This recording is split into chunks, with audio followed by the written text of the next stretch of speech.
And there's certain things that I believe that within Agile portfolio management that could form the foundation of this and being able to have this structure in place. Not so much a governance piece, but I would like to call it a structure piece, just so there is some ways in which we could identify when things are going wrong and when projects are no longer delivering to what it was set to deliver, that we'll be able to work towards either stopping it, pausing it, or reviewing what is being delivered and make some improvements in a continuous way.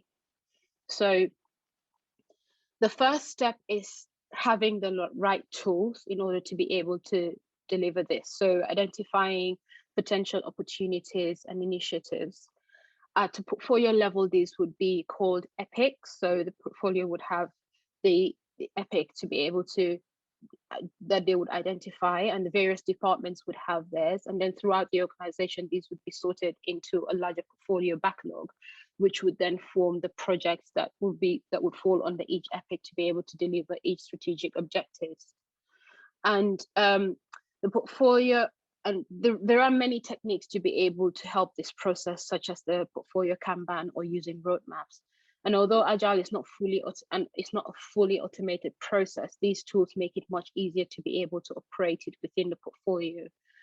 And also both IT and business teams should be trained on managing the portfolio in an Agile way, including techniques for improving communication and collaboration. And to be successful, the portfolio needs a culture of enhanced collaboration with meaningful cross communication at all levels of the company, because just to avoid teams working in silos, because where you have that, it just means that people work on their own thing and don't know how that could impact another team until it actually happens. And that brings the limitation of being more reactive to the problem rather than being proactive, because once communication flows, then it encourages alignment as well. And the second phase is to have a decision-making model, and this needs to be logical and consistent. And like intake, prioritization should be continuous, so new projects might end up being ranked ahead of ongoing projects. But then it's also very important to communicate why. Then the person that's leading the prioritization process or the approval process, or the person that's leading the portfolio, needs to be able to articulate this to stakeholders and explain why one project has received a high score against another. And also there has to be a kind of a common way of identifying how projects are being ranked and why they're being ranked in that way. And then this could be a collective process. It doesn't only sit with senior management, it also sits with the subject matter experts within the teams, because they know what they're delivering and they know how to deliver it best. And then to maintain buy-in and support for the process, the leader needs to not apologize, but should also sympathize with the losing group. So where projects are being stopped and the teams are not happy or don't understand why, they should be able to take their time to explain why.